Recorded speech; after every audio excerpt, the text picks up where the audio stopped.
you doing, guys? It's Randy Pagan, and this is the first of many podcasts, hopefully.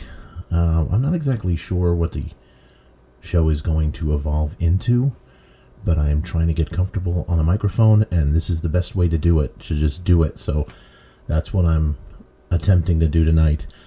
This is definitely going to be more serious than what I envision the podcast is going to be in other episodes. This is something that I have never talked about before at any real length, and it's kind of personal, so get ready for this, and I hope I don't screw it up. Back in 1987, when I was a junior in high school, I had a friendship with a girl, and we hung out a few times at school, but I decided to give her a call and ask her if she wanted to go out one Saturday night. And we agreed to meet at a park near my house, Caniac Park. Caniac Park is a fairly large, sprawling park that has baseball fields. It's actually where the Islanders used to practice most of the time, way back when. And in 1987, I think they were there. We agreed to meet there at night. What we were going to do is go there and drink, in the park, and hang out and kind of get to know each other, because I didn't know her really that well. She was a friend of a friend, but I liked her. And I asked her what she liked to drink, and she told me vodka. So I went out and got a 100 proof bottle of vodka. It's pretty serious stuff.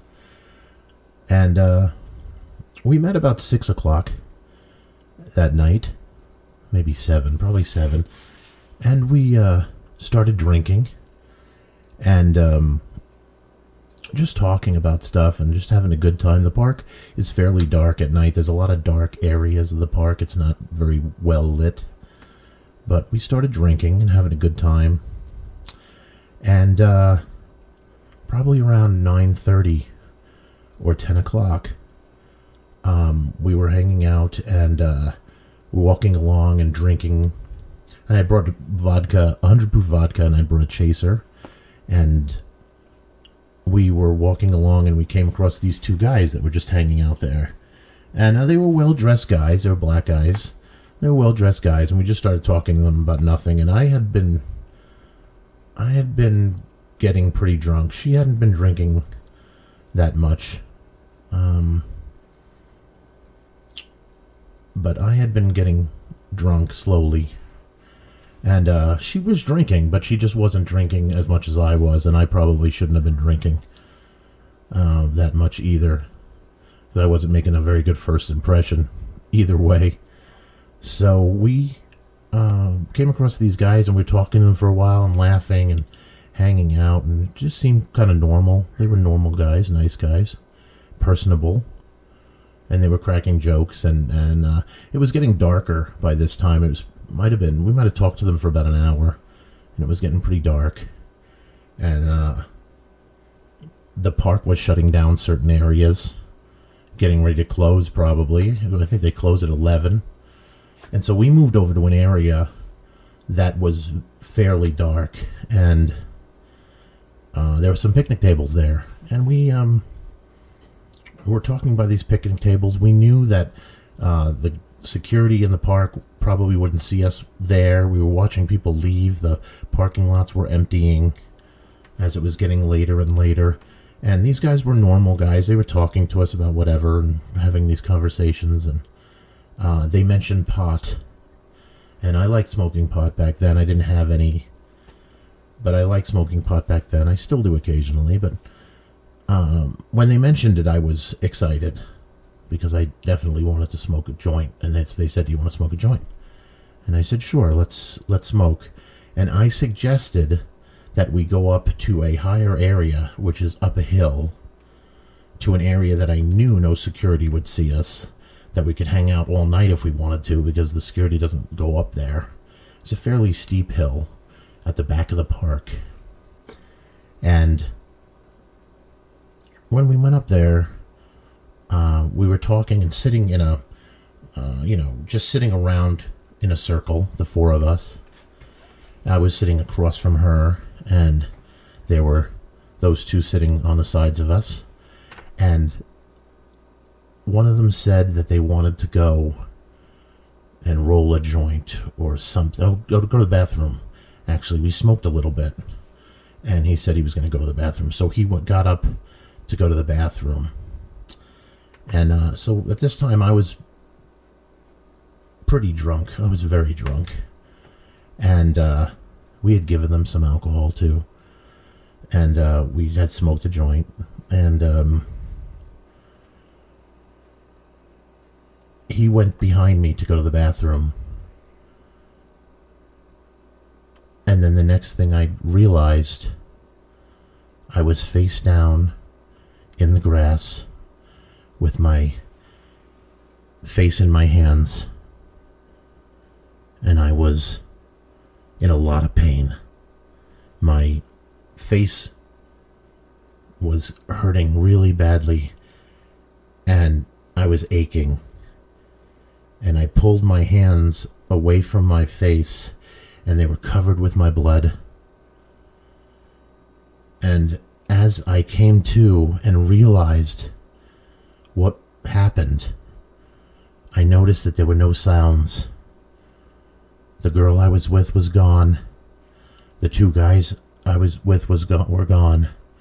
And I was there, alone, with my hands all bloody and my face all smashed in. As I realized what happened, I was terrified and confused. And I peeked my head up and looked around to see if I can hear anything, if I can hear her, or I can hear them, or I can hear what was going on. And I couldn't hear a thing. And my head was spinning. And I was actually probably falling in and out of consciousness. I wasn't exactly sure what had happened. I was in pain, and I was scared. And I was scared for her. So, from what I remember, and these are only fragments, so I'm just going to be able to give out fragments of this. What I remember is looking around for her and not finding her and staggering down the hill. And one of the few memories I have is falling against a chain link fence and looking up, and the lights were still on. It was the baseball field. And I was still passing out. And I decided to walk home. Now, the walk home is pretty much along a dark road. It's got to be 2 miles. It's got to be 2 solid miles. And I don't remember any of it except that I went into up to a merit station near my house, which had one of those enclosed areas where the guy sits in a booth. You know, they're everywhere now. But back then, they were fairly rare. And I remember going up to that station, going up to the window and saying, "Call an ambulance, I got my ass kicked." And then I turned around and started walking. And then I don't remember anything after that. Until I woke up in my brother's car.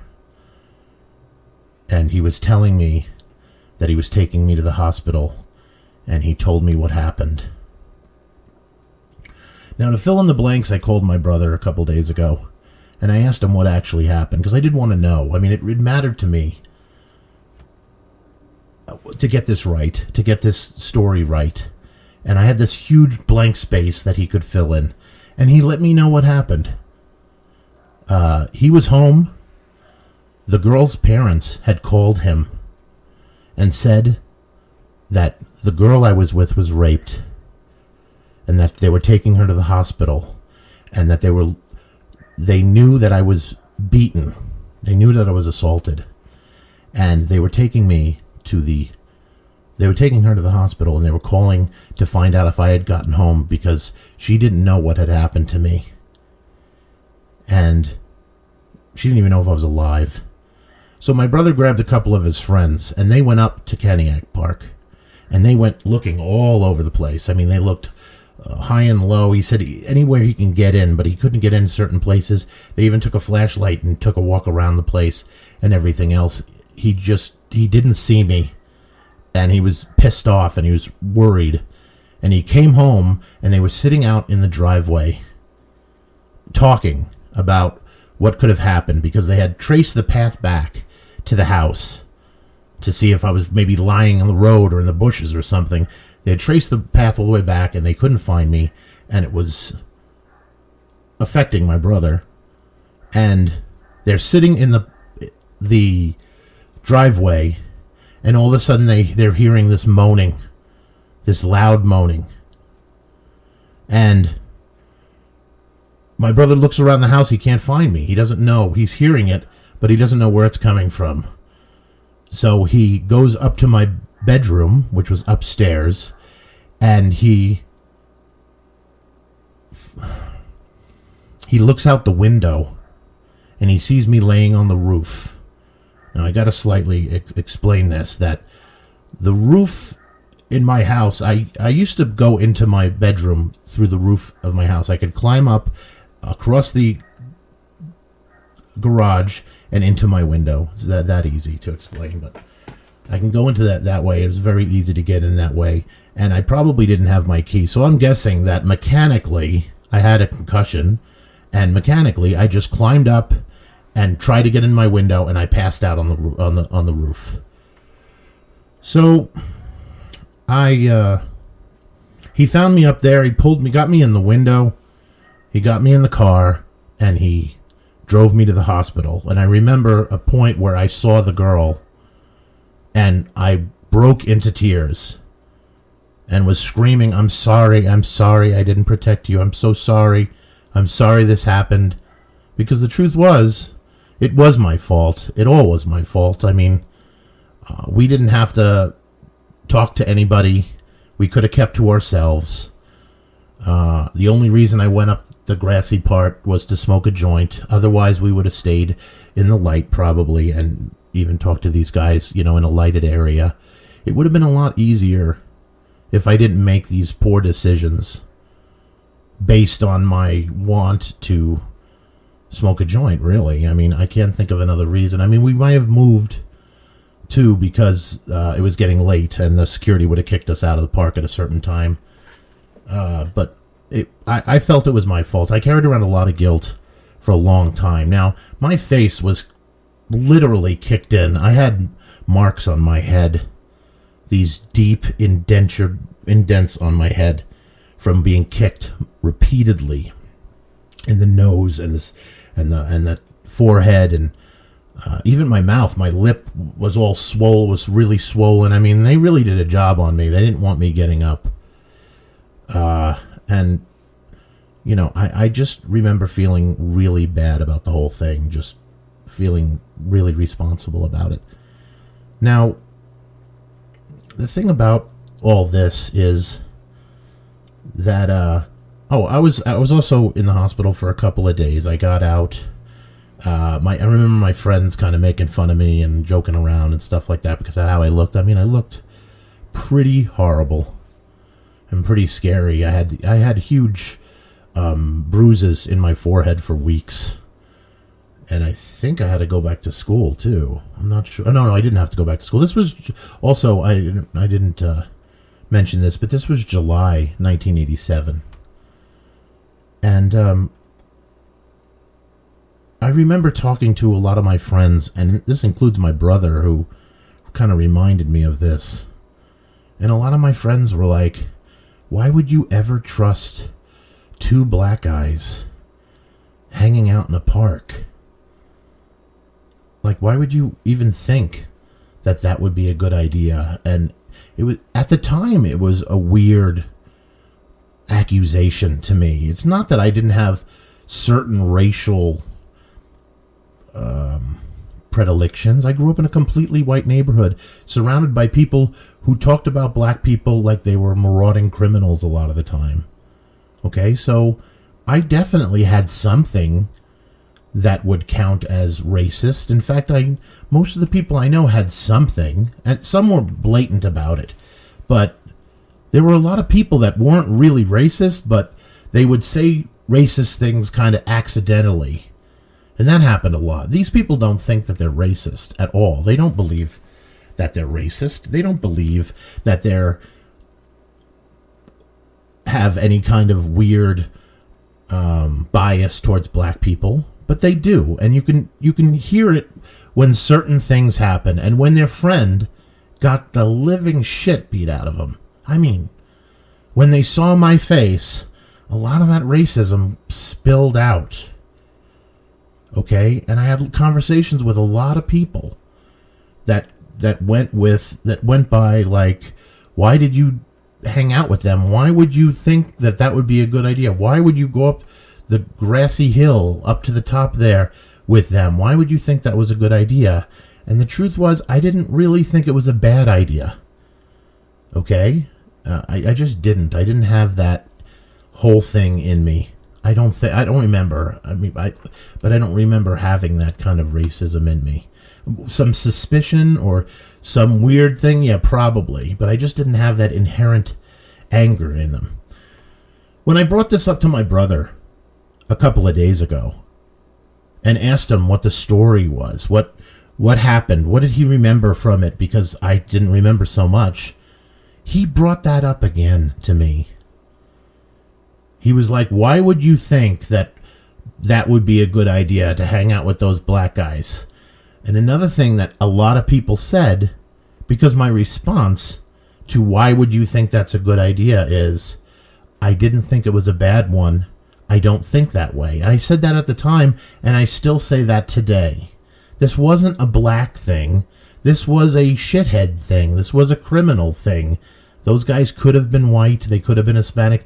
They could have been any color. Everybody has those criminals, okay? It's not a inherent thing in any one race. And I thought that then, and I think that now. That part of me never changed. But my brother went completely off the chain when I talked to him a couple days ago, saying that you can't trust these people and they will always do that, and I don't understand why you would stand up for them now, because he knows that I argue with him about race all the time. You know, when we talk, we argue, and it's cool. I like arguing with him. He makes some decent points. He's not a stupid guy. He's not dumb. He makes some decent points. I understand his points. Even though I don't necessarily agree with them, I understand them. And what I got from it this time when he told me is that he never changed. He still had the same anger and racism and disgust for black people that he always had. He never changed one bit. Just like I never changed and I didn't have it, he never changed and he did have that bias. And it was kind of scary and sad that he was able to be proven wrong. I understand that he was upset. His brother was beat up. He genuinely was upset and angry and horrified. I get that completely. And people are affected that way. When 9/11 came crumbling down and my members of my family, my cousin was buried in the rubble, his father and my family went crazy on Muslims. They blame Muslims for everything. They blame Muslims for that. They've blamed Islam. They didn't even blame Muslims. They blamed Islam for the towers coming down. They didn't even think that there might be another factor that was larger than Islam. Islam may have been an issue on some level, even made it easier for them to do something horrible because they thought they were going to be rewarded. But it wasn't the reason that those towers came down. It wasn't the reason that they attacked the towers. And I don't think people understood that. So dealing with this whole thing again and thinking about it again and having a conversation with my brother where he's like, you can't trust these people. You will never be able to trust these people. And a few other choice things that I really don't want to get into right now made me start thinking about it all again. And start thinking that if I could separate the person's color from an attack that bashed my face in and that put bruises on my forehead and almost broke my teeth. I know my lips were all ruined and beat up and swollen. If I can do it, if I cannot hate somebody for the color of their skin after they literally beat me up and raped the girl I was with, then anyone can. And that's my point for today, and I'm not going to drag this out any, but I'd like to thank you for listening, and I hope that in the future you will listen again, and I hope to do a lot more of these things. Thank you.